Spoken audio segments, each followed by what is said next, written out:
VP নুরের এমন বক্তব্যের পর কেউ কেউ বলছেন যে এই বৈষম্যবিরোধী ছাত্র আন্দোলনের নেতারা বা জাতীয় নাগরিক কমিটির নেতারা ভিপি নুরকে আগামী ২৪ ঘন্টার মধ্যে একটা স্টেটমেন্ট দিয়ে বসতে পারে তাকে নিয়ে, যে হ্যাঁ তুমি ফেসিবাদের দোসর এখন ভূমিকা পালন করছো, তুমি কিভাবে এই কথা বললা, ২৪কে কিভাবে তুমি এত অবমূল্যায়ন করলা। এই বৈষম্যবিরোধী ছাত্র আন্দোলনের যে নেতারা আছে তাদের যদি অন্তরটাকে আপনি রিড করতে পারেন সামহাও, ৭১ বড় নাকি ২৪ বড়, আপনি সরাসরি তাদের কাছে অনুভূতিটা পাবেন ২৪ বড়। তবে কেউ কেউ আবার ৭১ বড় সেটাকে মূল্যায়ন করেন। এখন কেন এই প্রশ্নগুলো আসছে?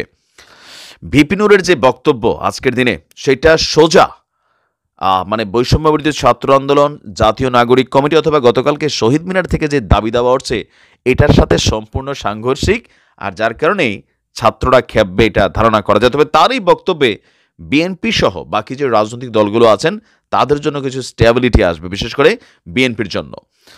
৭২-এর সংবিধান বাতিলের কোনো প্রয়োজন নেই, প্রয়োজন এটাকে সংশোধন করা যায়, মানে সংযোজন করা যায়, বিয়োজন করা যায় নির্দিষ্ট কোনো কি বলা হয় যে ধরেন যে অনুচ্ছেদগুলো আছে সেইখানে। কারণ বাংলাদেশের সংবিধান ১৭ বার সংশোধন করা হয়েছে, এটাকে বাতিলের প্রয়োজন নেই, বরং সবার সঙ্গে আলোচনা করে সংশোধন করা যায়।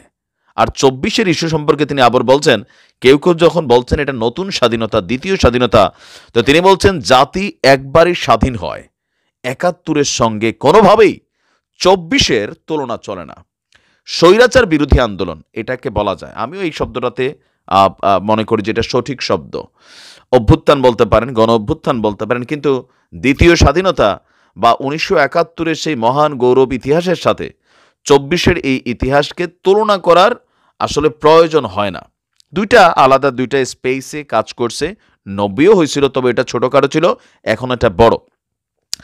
সংবাদ সম্মেলনে দেশের চলমান রাজনৈতিক পরিস্থিতি নিয়ে ভিপি নুর এবং তাদের যেই টিম আরেকটা ছিল বিভাজন হয়ে গিয়েছিল, তারা আবার এখন একত্রিত হয়েছে। তিনি বলছেন যে বৃহত্তর স্বার্থে আপনার সকল ব্যবধান ভুলে গণ অধিকার পরিষদকে এক করা হয়েছে।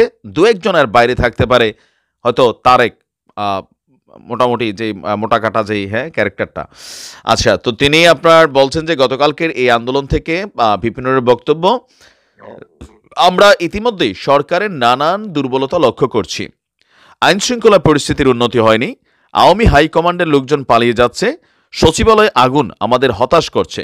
শিক্ষার্থীর একটি ঘোষণাপত্রের উদ্যোগ নিয়েছিল, প্রধান উপদেষ্টা সেটিকে সার্বজনীন করার উদ্যোগ নিয়ে জাতিকে একটি বিভাজনের হাত থেকে রক্ষা করেছেন বলে ধন্যবাদ দিয়েছেন। তো তিনি বলছেন এই পরিস্থিতিতে যে কোনো হঠকারী সিদ্ধান্ত দেশকে পেছনে নিয়ে যাবে।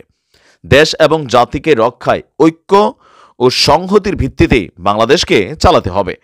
তো এখানে আপনার বিভিন্ন বক্তব্যের মধ্যে তিনি এই বৈষম্যবিরোধী আন্দোলনের প্ল্যাটফর্মের ভূমিকা নিয়ে যেমন পজিটিভ কথা বলেছেন, তবে তার এই বক্তব্যগুলিকে নিয়ে বরাবরই অনেকে আলোচনা এবং সমালোচনা করে থাকেন। কারণ এই আন্দোলনের যারা নেতারা আছেন তারা কিন্তু একসময় গণ অধিকার পরিষদের কোটা সংস্কার আন্দোলন ২০১৮-তে তারা কানেক্টেড ছিল। তো তারাই ২০২৪-এ এসে সেই কোটা সংস্কার থেকে আজকের এই বৈষম্যবিরোধী জাতীয় নাগরিক কমিটি বা বিভিন্ন জায়গায় আছেন।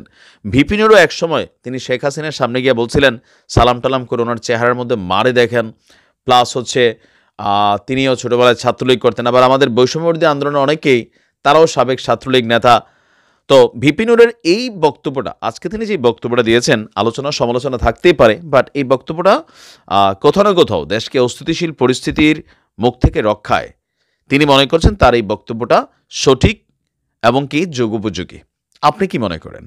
এটা কি বিএনপির পক্ষে কোনো অবস্থান নেওয়া, নাকি প্রকৃতপক্ষেই মানে তিনি যেটা বলছেন সেটা বৈষম্যবিরোধী প্ল্যাটফর্মকে কাউন্টার করার জন্য বলছেন, অথবা অন্য কোনো পারসেপশন থেকে বলছেন? এখন হচ্ছে কি আপনার খালি বিভাজন হচ্ছে, তো যে যেই কথাটা বলছে তার বিপরীতে যার সাথে মিলে যাচ্ছে সবাই মনে করছে দে আর এ টিম। আবার বিএনপির সাথে ভিপি নুরের দলের কোনো ভালো পজিটিভ সম্পর্ক এটাও কিন্তু দৃশ্যমান না।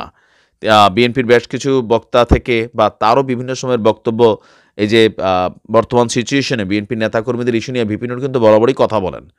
তো তিনি তার জায়গা থেকে হয়তো কথা বলেছেন, এখন দেখা যাক এটা নিয়ে বৈষম্য বিরোধীরা কী ধরনের আবার রিয়েকশন দিয়ে বসে। ভালো থাকুন, আসসালামু আলাইকুম।